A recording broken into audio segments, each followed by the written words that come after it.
আসসালামু আলাইকুম।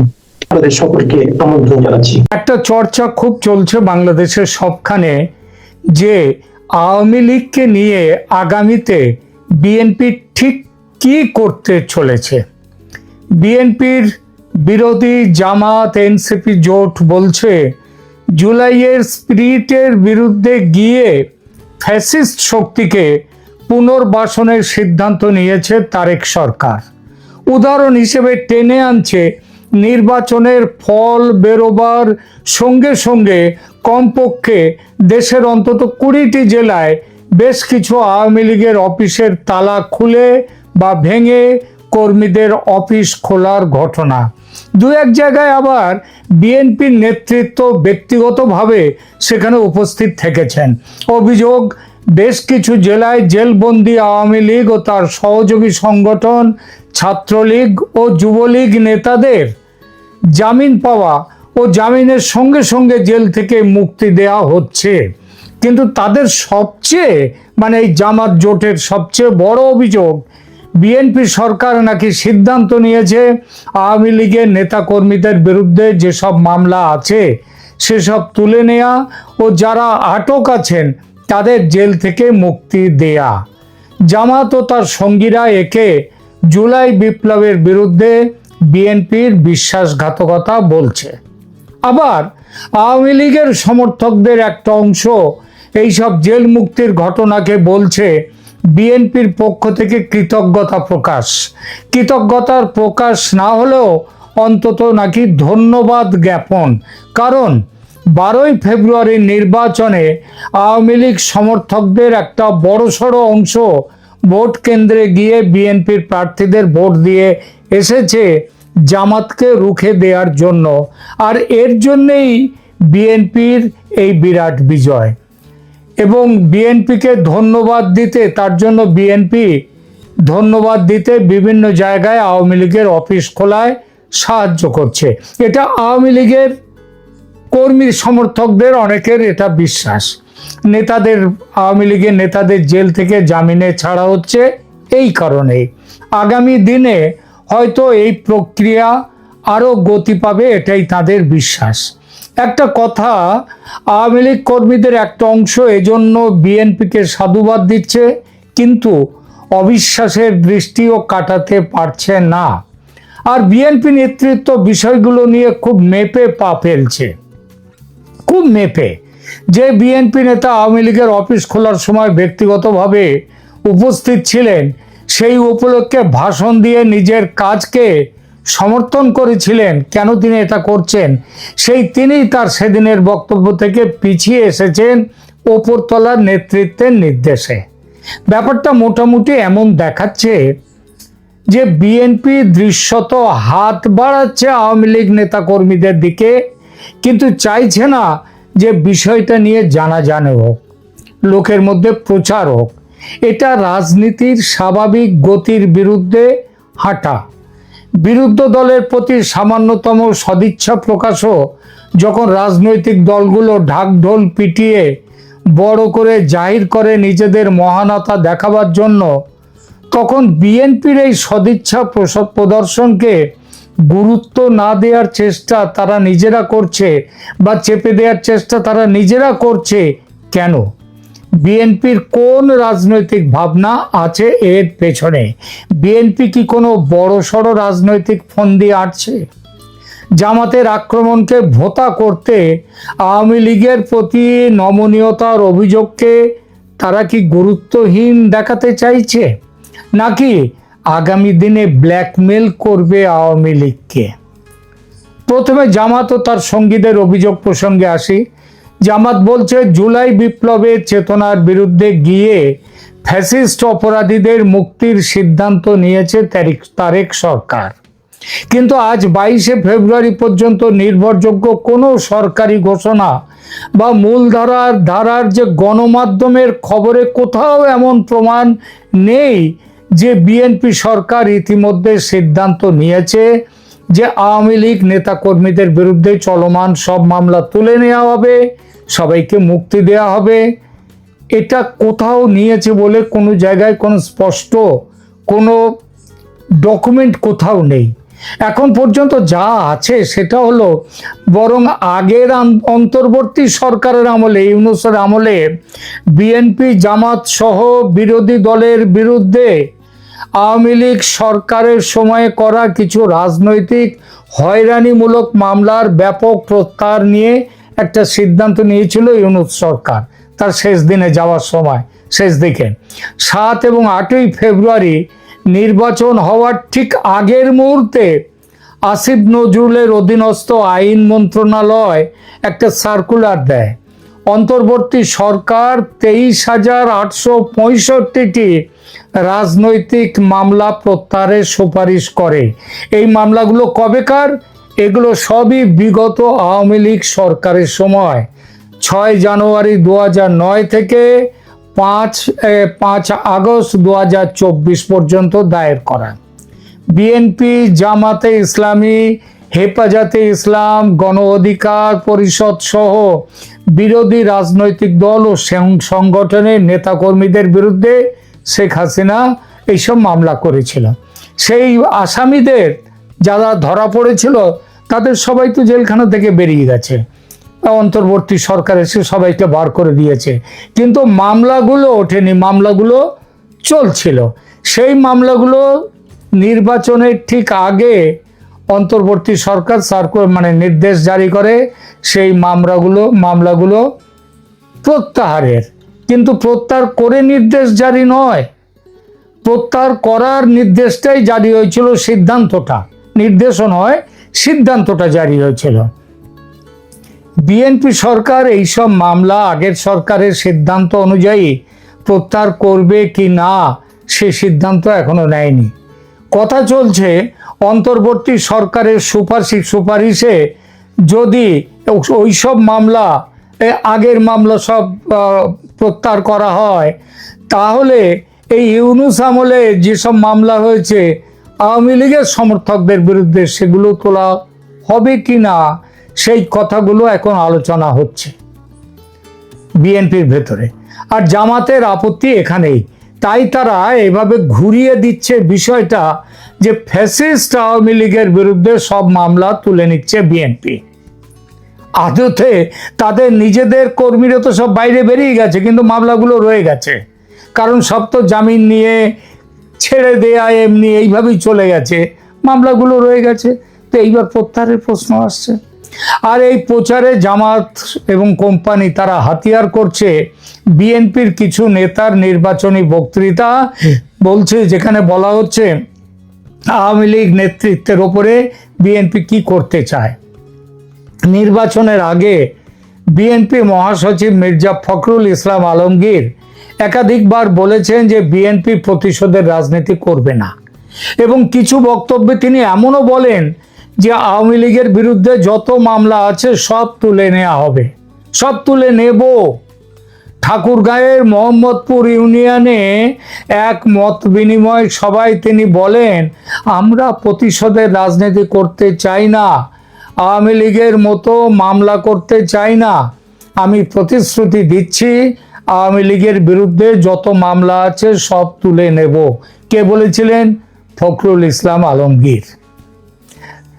এর পরপরই আবার বিভিন্ন গণমাধ্যমে বিএনপি ক্ষমতায় এলে আওয়ামী লীগের সব মামলা তুলে নেবে সরকার, এই শিরোনামে খবর ছাপা হয়। কিন্তু সেই খবর সকালে ছাপা হয়েছে, আর দিন শেষ হওয়ার আগেই বিএনপি নিজেই একটা ব্যাখ্যা দিয়ে একটা বিবৃতি দেয়। ওই সেই একই ফখরুল ইসলাম আলমগীর বলেন তার বক্তব্যকে ভুল ব্যাখ্যা করা হয়েছে। তিনি বলেছেন, তিনি আসলে বলেছেন কিনা যে ওই ইউনিয়নের আওতায় যেসব আওয়ামী লীগ আমলে করা হয়রানিমূলক রাজনৈতিক মামলা ছিল সেগুলোই তিনি প্রত্যাহার করবেন। মানে কোন আমলে? আওয়ামী লীগের আমলে যেসব মামলাগুলো করা হয়েছিল, মানে একেবারে পুরো ঘুরিয়ে দিয়েছেন। এ থেকে বোঝা যায় সব মামলা তুলে নেব এই কথাটা ছিল নির্বাচনী প্রচারের ভাষা, আর এই কথাটা ছিল এই অন্তর্বর্তী সরকারের আমলে করা মামলা নয়, আওয়ামী লীগের আমলে করা এই জামাত, বিএনপি, এইসব এদের বিরুদ্ধে করা মামলাগুলো তুলে নেওয়ার কথা নাকি তিনি বলেছেন, এইভাবে পরবর্তী ব্যাখ্যা তিনি দিয়েছেন। এখনো পর্যন্ত কোনো জায়গায় দেখা যাচ্ছে না যে নতুন সরকার গঠনের পর বিএনপি আনুষ্ঠানিকভাবে সারা দেশের আওয়ামী লীগ সম্পর্কিত সব মামলা, মানে আওয়ামী লীগের কর্মী নেতাদের বিরুদ্ধে সব মামলা তুলে নেওয়ার সরকারি নীতি ঘোষণা করেছে, বা এটা নিয়ে উপযুক্ত স্তরে আদৌ কোনো আলোচনা হয়েছে, এরকম ঘোষণা কোথাও নেই। বিএনপি সরকার আনুষ্ঠানিকভাবে ক্ষমতায় এসেছে 17ই ফেব্রুয়ারি 2026-এ। 18ই ফেব্রুয়ারি প্রথম মন্ত্রিসভার বৈঠক করেছে। সরকারি সংবাদ সংস্থা বিএসএস এবং অন্যান্য মূলধারার গণমাধ্যমের খবর অনুযায়ী প্রথম ক্যাবিনেট বৈঠক মূলত পরিচয় পর্ব, নির্বাচনী ইশতেহার বাস্তবায়ন নিয়ে সাধারণ দিক নির্দেশনা নিয়ে কিছু আলোচনা হয়েছে। কোনো ধরনের বৈপ্লবিক সাধারণ ক্ষমা, অ্যামনেস্টি, আওয়ামী লীগ সম্পর্কিত মামলা প্রত্যাহার, এসব সিদ্ধান্তের কোথাও কোনো কথাই হয়নি সেদিন। তবু বিএনপি প্রচার করছে ফ্যাসিস্ট আওয়ামী লীগের, বিএনপি না জামাত প্রচার করছে যে ফ্যাসিস্ট আওয়ামী লীগের নতুন দোসর হয়েছে বিএনপি। তারা আওয়ামী লীগের সব বন্দীদের ছেড়ে দেবে, মামলা সব তুলে নেবে। এই প্রচারে আওয়ামী লীগের নেতারা আবার কিছুটা প্রভাবিত হয়েছেন। প্রভাবিত হয়ে তারা বিশ্বাস করতে শুরু করেছেন যে বিএনপি সরকার তাদের প্রতি সহানুভূতিশীল, যে কোনো কারণেই হোক, রাজনৈতিক কারণে তারা আওয়ামী লীগ নেতা কর্মীদের ওপর থেকে মামলা তুলে নেবে, জেল থেকে জামিনে ছেড়ে দেবে। এই আশা জোরদার হয়েছে বরিশাল জেলার একটা ঘটনায়। বরিশাল মেট্রোপলিটন আওয়ামী লীগের ভাইস প্রেসিডেন্ট এবং বরিশাল সদর আসনের সাবেক এমপি জেবুন্নেসা আফরোজ, বরিশাল মহানগর যুবলীগের যুগ্ম আহ্বায়ক মাহমুদুল হক খান মামুন আর বরিশাল মহানগর ছাত্রলীগের সাবেক সভাপতি ও সাবেক উপজেলা ভাইস চেয়ারম্যান জসিম উদ্দিন, এই তিনজনকে বরিশালের আদালত 17ই ফেব্রুয়ারি ছাড়া দিয়ে জামিন দিয়েছে। তিনজনই প্রায় 9 মাস ধরে বরিশাল কেন্দ্রীয় কারাগারে ছিলেন। রাজনৈতিক সহিংসতা, নাশকতা, সিটিশন কেস ইত্যাদি সরকারি কাজে বাধা, করে অভিযোগের শেষ নেই। সেই সব অভিযোগে আটক ছিলেন তারা। বরিশাল অতিরিক্ত চিফ মেট্রোপলিটন ম্যাজিস্ট্রেট আদালত কেস রেকর্ড দেখে বিতর্কিত হলেও স্বাভাবিক আইনি প্রক্রিয়া অনুযায়ী এদের জামিন মঞ্জুর করে দেয়। ডিফেন্স আইনজীবীরা যুক্তি দেন, দীর্ঘ সময় রিমান্ড বা জেলে রয়েছে তারা, তদন্তে কোনো অগ্রগতি নেই, চার্জশিট নেই, এদের সবারই স্থায়ী ঠিকানা আছে ইত্যাদি। সুতরাং এদেরকে কেন আর আটকে রাখা, এদেরকে জামিনে ছেড়ে দেয়া হোক। এ সবই হচ্ছে মামলা চলার যখন সেই সময় জামিন, অর্থাৎ তারা আইনি ভাষায় প্রভিশনাল লিবার্টি পেয়েছেন, জেল থেকে বেরিয়ে এসছেন জামিন পেয়ে। মামলা খারিজ বা বন্ধ হয়নি, সেটা কেউ বলছেও না। মানুষ যেটা বলছে যে 9 মাস তারা জামিন পাননি, এখন পেলেন। তো 9 মাসে তোর অবস্থা একেবারে আকাশ পাতাল পাল্টে যায়নি। আর অন্তর্বর্তী সরকার বিদায় নেওয়ার 3 দিনের মধ্যেই, তখনও নয় 18 তারিখে পেয়েছেন তারা, তার মধ্যে একদিনের মধ্যে একেবারে বিরাট কিছু পরিবর্তন হয়নি। তাহলে কেন তারা এখান থেকে বেরিয়ে আসতে পারলেন? এখানে কোনো জায়গায় এটা বলছে যে এটা যে বেরিয়ে এসছে তার কারণ হচ্ছে বিএনপি সরকারের বদলে দেশে, এই অন্তর্বর্তী সরকারের বদলে দেশে বিএনপি সরকার ক্ষমতায় এসছে, যেটা সত্যিও বটে, বাস্তবে দেখা যাচ্ছে। এখানে কোনো জায়গায় বলা নাই যে সরকার রাজনৈতিকভাবে নির্দেশ দিয়ে মামলা তুলছে। এটা আদালতের স্বাভাবিক ডিসক্রিশনারি পাওয়ারের ব্যবহার, যদিও রাজনৈতিক কনটেক্সটে কিন্তু এর অর্থ অন্যরকম। ঠাকুরগাঁও সহ আরও কিছু জেলায় আওয়ামী লীগ নেতাদের জামিনে বের হওয়ার খবর আছে। ঠাকুরগাঁও 2 আসনের সাবেক এমপি দবিরুল ইসলাম প্রায় 1.5 বছর কারাবন্দী থাকার পর 19শে ফেব্রুয়ারি জামিনে মুক্তি পেয়েছেন। ঠাকুরগাঁও আদালত তার জামিন মঞ্জুর করেছে, জেলা কারাগার তাকে মুক্তিও দিয়েছে। ঢাকায় একজন উপজেলা পর্যায়ের আওয়ামী লীগ নেতাও জামিনে বেরিয়ে এসছেন, যদিও পরদিনই তিনি মারা গেছেন। চিকিৎসা বঞ্চনা, তার চিকিৎসা হয়নি এবং সেই জন্যই তার মৃত্যুর অভিযোগ নিয়ে ব্যাপক বিতর্ক হয়েছে। এসব কারণে আওয়ামী লীগ সমর্থকরা ভাবছেন তাদের দলের ওপর থেকে নিষেধাজ্ঞা শিগগির উঠে যাবে, নেতারা জেল থেকে বেরিয়ে আসবেন এবং বিদেশে থাকা নেতারাও তাড়াতাড়ি দেশে ফিরবেন। আর এই সবের ওপর তাদের আর এক ভরসার জায়গা কোথায়? ভারত এখনো, এই গতকালও বলেছে যে বাংলাদেশের রাজনীতিতে ইনক্লুসিভনেসের কথা, অর্থাৎ মাঠে আওয়ামী লীগের থাকার প্রয়োজনীয়তার কথা। তার মানে এই নয় যে আওয়ামী লীগের ওপর থেকে নিষেধাজ্ঞা তুলে নেওয়ার পরে তা এক্ষুনি ভোট ডাকতে হবে, তা নয়, সেটা সম্ভবও নয়। কিন্তু নিষেধাজ্ঞা তুলে নেতাকর্মীদের জেল থেকে ছেড়ে দিয়ে মামলা প্রত্যাহার করে একটা লেভেল প্লেয়িং ফিল্ড দিতে হবে। ভারত চায় যে এখন গুরুত্বপূর্ণ ভারতের এই চাওয়াটা, মানে এই যে চাইছে আওয়ামী লীগের উপর থেকে নিষেধাজ্ঞা প্রত্যাহার করা হোক, লেভেল প্লেয়িং ফিল্ড দেওয়া হোক, তাদেরকে মাঠে রাজনীতি করতে দেওয়া হোক, এবং এই যে চাওয়াটা গুরুত্বহীন, এটা অন্তত এই নির্বাচনের পরে আর অতি বড় পাগলও বলবে না বাংলাদেশে। এটাও আওয়ামী লীগ সমর্থকদের বিশ্বাস জন্ম দিচ্ছে তাদের সমর্থকদের মধ্যে যে বিএনপি কিছু না কিছু করবেই এবার। কিন্তু বিএনপির মনে কি আছে, খুব জটিল প্রশ্ন। বিএনপির সমস্যাগুলো কি দেখুন, 24-এর অভ্যুত্থানে বিএনপিও পার্টনার ছিল, যদিও ছোট পার্টনার ছিল বিএনপি। বড় পার্টনার কে? বড় পার্টনার জামাত। তারপর হাসিনার পতনের পর যে নতুন সরকার, বিএনপি সেই সরকারের সঙ্গেও যুক্ত ছিল একদম প্রকাশ্যে প্রত্যক্ষভাবে। হাসিনার আমলকে ফ্যাসিস্ট বলেছে তারাও। এখন সেই আওয়ামী লীগকে এত তাড়াতাড়ি ক্লিন চিট দেওয়াটা রাজনৈতিকভাবে তারা দিতে পারে না। সেজন্যই তারা বন্দি মুক্তির ব্যাপারে ইউনূস আমলের কঠোরতা যেমন দেখাচ্ছে না, ঠিক নমনীয় করেছে জামিন দেওয়ার কাজ, নতুন মামলা দিচ্ছে না। তবে তারা এই সব কিছুর পেছনে বলছে এটা সরকারের কোনো সিদ্ধান্ত নেই, এটা এক এক কোর্টে পাবলিক প্রসিকিউটররা এক এক রকম অবস্থান নিচ্ছে, একই অপরাধে আলাদা কোর্টও আলাদা আলাদা অবস্থান নিচ্ছে তাদের নিজেদের বিচার বুদ্ধি অনুযায়ী। সরকারের এখানে কোনো রকম করণীয় নেই, সরকার কিছু নির্দেশ দেয়নি। দেখুন, পাবলিক প্রসিকিউটররা জামিনের বিরোধিতা করে এটা আইনি নিয়ম মেনেই, যাতে আসামিরা ফেরার না হয়, সাক্ষী প্রভাবিত না হয়, তদন্তে বাধা না আসে, এটা তাদের ডিউটি। কিন্তু রাজনৈতিক কেসে এই বিরোধিতা ইউনূসের আমলে অতিরিক্ত কঠোর হয়ে উঠেছে, বিশেষ করে আওয়ামী লীগ সম্পর্কিত মামলাগুলোতে। বাংলাদেশের আদালতের রেকর্ড ও সাম্প্রতিক কেস থেকে দেখা যায় প্রসিকিউটররা সাধারণত এই যুক্তিগুলো তুলে তদন্ত সময় বলেন যে সাক্ষীরা প্রভাবিত হতে পারে, অতএব এদেরকে ছেড়ে দেওয়া হবে না, কারণ এই সমস্ত এরা হচ্ছেন রাজনৈতিক বড় বড় নেতা, সুতরাং তারা বেরিয়ে এসে অনেক রকম কাজ করতে পারেন। কিন্তু মনে রাখতে হবে এসব করা সত্ত্বেও যেসব কেসে ওই এতে ছেড়ে দেওয়া হয়েছে, ইয়েতে মানে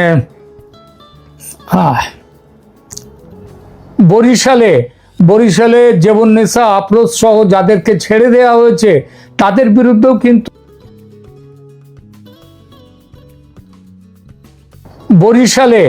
বরিশালে জেবুন্নেসা আফরোজ সহ যাদেরকে ছেড়ে দেওয়া হয়েছে তাদের বিরুদ্ধেও কিন্তু সেডিশনের মামলা, বিস্ফোরক মামলা এইসব ছিল। আবার এই সেডিশনের মামলাতে আর একটা প্রসঙ্গ নিয়ে আমাদের এই প্রতিবেদন শেষ করব, যে সেখানটা হচ্ছে চিন্ময় কৃষ্ণ দাসের ব্যাপারে। চিন্ময় কৃষ্ণ দাস, তাকে এখনো আটকে রাখা হয়েছে চিন্ময় কৃষ্ণ দাসকে, এবং সেটা এখানটায় রুটেনলি তার যে জামিনের যে সুপারিশ, জামিনের মামলাগুলো সেগুলো শোনাই হচ্ছে না। এই মামলায় তিনি 2024-এ গ্রেপ্তার, কিন্তু 2025-এর 30শে এপ্রিল হাইকোর্ট থেকে তিনি জামিন পেয়েছিলেন, কিন্তু পরদিন সরকার চলে যায় চেম্বার কোর্টে এবং চেম্বার কোর্ট স্টে দিয়ে দেয়। বর্তমানে 22শে ফেব্রুয়ারি পর্যন্ত তিনি চট্টগ্রাম জেলে আছেন। এর মধ্যে তার মামলা অনেকবার উঠেছে জামিনের জন্যে, জামিন সববারই বাতিল হয়েছে। বললাম একবারই হাইকোর্ট তাকে দিয়ে দেয় জামিন, কিন্তু সেই জামিন চেম্বার কোর্ট বাতিল করে দেয়। তারপর বেশ কয়েকবার তার মামলা উঠেছে জামিনের জন্য, কিন্তু প্রতিবারই তার জামিন অস্বীকার করা হয়েছে এবং এখনো তার মামলায় চার্জশিট আসেনি। চার্জশিট এলে তারপর তো বিচার হবে, সেই বিচারটা চার্জশিট পেলেই, চার্জশিটটা এখনো অবধি দেয়নি। এবং তারপরেও যে কথাগুলো হচ্ছে যে তাকে ফেব্রুয়ারি 2026-এর যে শেষ সপ্তাহ পর্যন্ত, শেষ সপ্তাহে একবার তার জামিনের সম্ভাবনা আছে। এবং মনে করা হচ্ছে যে বাংলাদেশে এখন কোর্ট টু কোর্ট যেরকম ব্যবস্থা চলছে, এবং বিএনপি সরকারের কাছে এবার একটা চাপ এসছে, বড় চাপ। সেটা হলো যে এবারের এই ভোটে হিন্দুরা পারম্পরিকভাবে তারা আওয়ামী লীগের সমর্থক হওয়া সত্ত্বেও তাদের একটা বড় অংশ এবারের ভোটে বিএনপিকে সমর্থন দিয়েছে। এবং এই সমর্থনের কারণে হিন্দুদের দিকটা, হিন্দু সাইড দেখাটা, হিন্দুদের সুবিধা ইত্যাদি দেখাটা এই সরকারের ওপরে তার একটা দায়িত্ব এসে গেছে।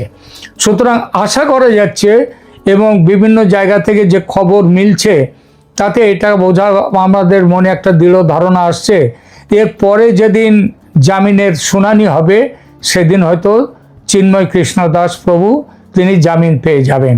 এবার শেষের প্রশ্নে আসি যে বিএনপি কি করতে চাইছে, বিএনপির সামনে আগামী দিনে কোন রাস্তা রয়েছে। দেখুন, আমি আগেই বলেছি বিএনপি খুব ব্যালেন্সের খেলার ওপর দিয়ে চলছে। সেই বারের খেলা সার্কাসে হতো, যে বারের ওপর দিয়ে হেঁটে যাওয়া, একটু এদিক ওদিক হয়ে গেলেই পড়ে যাবে। তো বিএনপিকে এখন সেইটা নিয়ে চলতে হচ্ছে, এইটা নিয়ে চলতে হচ্ছে। এটাও যেমন ঠিক, তেমন তাকে আওয়ামী লীগকে মাঠে নামানোর জন্যে সেই সুব্যবস্থা করার জন্য তার উপরে চাপ রয়েছে, আন্তর্জাতিক চাপ রয়েছে। সুতরাং একটা জিনিস যতই যে যাই বলুক না কেন, বিএনপি সামনাসামনি কিছু না বললেও হয়তো বিএনপি এমন কিছু করবে যার জন্যে যে বাংলাদেশে যে আওয়ামী লীগের বিরাট সংখ্যক মানুষ যারা জেলে রয়েছেন তারা বন্দি অবস্থা থেকে মুক্তি পাবেন, অন্তত জামিনে মুক্তি পাবেন, কেস চলতে থাকুক অনন্তকাল। এবং দ্বিতীয়ত হচ্ছে যে অ্যামনেস্টি যদি নাও আসে, তাহলেও যে অর্ডিন্যান্সগুলো জারি করে শেখ হাসিনা এদের বিচার করা হয়েছে, মৃত্যুদণ্ড দেয়া হয়েছে, সেই অর্ডিন্যান্সগুলো সংসদে বাতিল করা হওয়ার জন্য যে ব্যবস্থাগুলো করা দরকার সেটা করবে বিএনপি সরকার। সুতরাং যাই হোক না কেন, জামাত যাই বলুক, বিএনপি কিছু নাই বলুক, এটা কিন্তু ঠিক যে আগামী কিছুদিনের মধ্যেই আওয়ামী লীগ মাঠে ফিরছে। আওয়ামী লীগ মাঠে ফিরছে, তাদের উপর থেকে নিষেধাজ্ঞা প্রত্যাহৃত হতে চলেছে। শেখ হাসিনার মৃত্যুদণ্ড নিয়ে কি হবে সেটাও বুঝতে পারবেন যদি এই যে অর্ডিন্যান্স, ওই যে অপরাধ ট্রাইব্যুনালের অর্ডিন্যান্স, সেই অর্ডিন্যান্স বাতিল হলে সমস্ত মামলাই বাতিল হয়ে যাবে, মৃত্যুদণ্ডও বাতিল হবে।